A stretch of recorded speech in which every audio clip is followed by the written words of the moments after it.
They would say, oh, you're really pretty. And I would think, yeah, I am. She was a model and a TV presenter. If anything happened to her face, it would be the end of everything. The end of her dream. In an instant, her life was changed forever. Danny Lynch had been following Kate on Facebook. He's a psychopath. Danny became more aggressive and started threatening Kate. He said he'd get me and my face. And now I was just worried about, him killing me. Allegedly hiring a hitman. A terrible tragedy caught on tape. Horrific scenes in a normally peaceful country. It was absolutely horrific. We didn't get a lot of information. It was just your daughter's been in a chemical attack.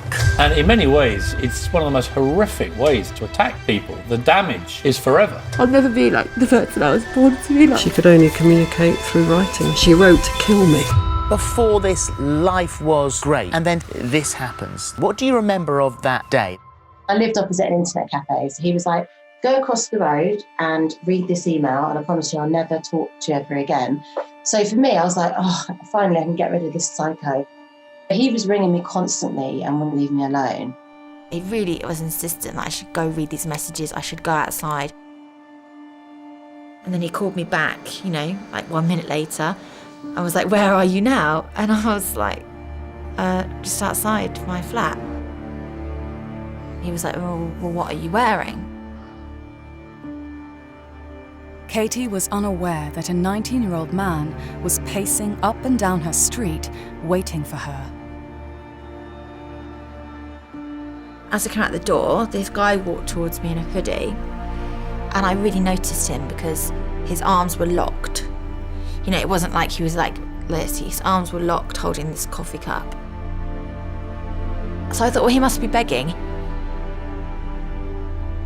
And I put the phone like this, and I started trying to get my money out my bag. And as I did, this guy just went whoosh.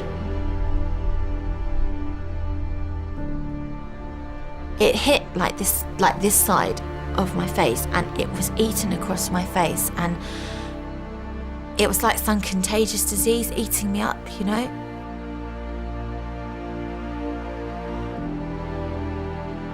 And straight away, I knew it like that.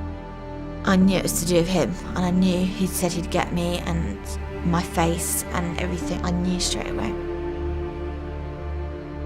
Katie ran into her local cafe for help. An ambulance was called, and she was rushed to hospital.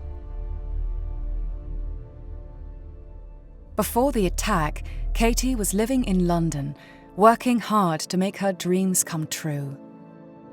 I was a fun person, had lots of friends. She had just started seeing a new boyfriend. 33-year-old Danny Lynch had been following Kate's modelling career and had found her on Facebook to ask her out on a date.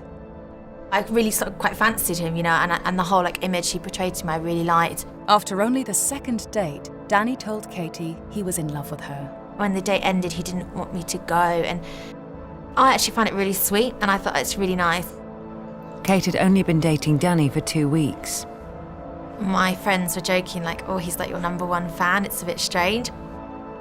Slowly, he was not really wanting me to be with my friends and be with him every day, very intense. So he was ringing me constantly and wouldn't leave me alone.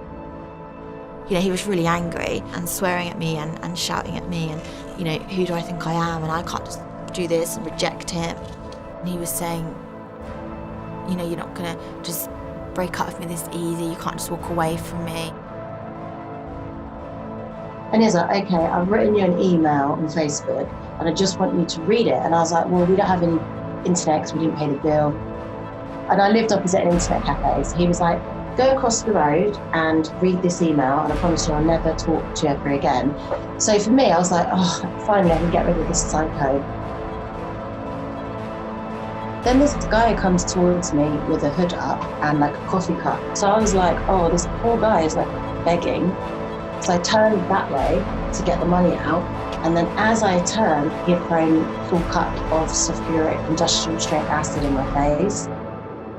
I thought it was a hot drink, a cup of coffee, but within split seconds, the pain was so phenomenal that I knew it was a substance as strong as something like acid. We didn't get a lot of information from the first call. It was just, you need to come to a London hospital. Your daughter's been in a chemical attack. And they wouldn't give us any more information. We didn't know what to expect. So when we got to the hospital and they took us in to where Katie was, it was absolutely horrific. The face was completely unrecognizable. She couldn't speak, but she was writing things and, she, where am I, what's happened?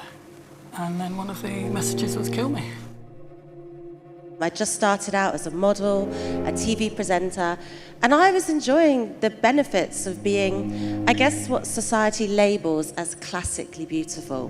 And in an instant, my plans for the future were taken from me. My appearance is a constant reminder of what he did to me, and almost like I belong to him, because it's not really my face, it's the one he created through the attack. And I think that's like the only thing I feel I belong to is him. I'll always have like his marks all over my face, all over my body. Like, I'll never be like the person I was born to be, like the person I was supposed to be. Katie left her London flat and had to move back in with her parents. Oh, hello. Are you ready? We had to be quite strict with her. We didn't want her to develop into self-pity, so sometimes it was, come on, you can do it, you can get out there, no one's going to stare at you, come on, do it, you can do it. I don't look people face to face. If I go outside with my family or so, I don't look at people. I keep my head down. And I was fearful for such a long time of so many visible and invisible things, and I used to take it back to the prison sentence of years that the people who did this to me got. And I used to think, they're 6 years in, they've only got 2 more years, and I'm still too scared to do this, this, and this. I'm the prisoner. I'm building a massive prison outside here. And I used to think, there's like 1 more year to go now, so am I going to still be too scared to go on a dating website? Am I still going to be too scared to try and go up for a job against other people who I consider are better than me? What is the point? I'd live in this whole thing of my own fear, built by myself, and I've got to get out there, I've got to do these things, because they're going to beat me otherwise. And at that moment, I decided to take control of my future. Despite her injuries, Katie went back to pursuing her dreams of working in television. Letting go of what is and stepping forward and living in what is really happening, because sometimes we hold on to what we thought should have happened, but we have to live in what is truly happening, and I think that becomes quite liberating. My life-changing trauma was nearly 11 years ago now, and I couldn't talk or feel like this in the first 7 or 8 years. But at present day, I can say one thing was taken out of my hands in a few seconds, and one decision was made for me. But everything afterwards, I was in the driving seat. One of the newest members of the Loose Women team. Lovely to have you on board. Katie Piper. I've just finished filming a show at Channel 4 called Secret Millions. I've married, my life's moved on, I'm a mum to 2 children. You have a different name. I have a different name. Yeah. What happened to me was a very small snapshot. I think of a life like a movie, and that was a very small scene in that movie, and it doesn't define me at all. It's very much my past, and the past doesn't really exist anymore. I've done so many more things, and I'm so many more different things to different people now than just someone that got burnt. You have to appreciate the dark times, because it's the only time you can look up and see the stars. I almost needed that urgency to say, you need to go out there and try 20 times and see if you get one breakthrough in those 20 times, and then you will break that fear, and I did, and I hand on my heart, honestly don't live in fear now. I really don't. I don't feel disabled, I feel enabled, I feel capable, I feel ready, but I also feel realistic that, just one bad thing doesn't happen to us and the rest is, a bed of roses. But that's okay, because I'll know how to navigate through that. I know myself more than ever, even though I can't see myself like I used to before. JC Lee Dugard was 11 years old when she was kidnapped. Everyone thought there's no way she's still alive. Pretty, young, innocent child. We've never heard of a child being found after 18 years. New details in the JC Dugard case. Very happy to be in front of you under these circumstances.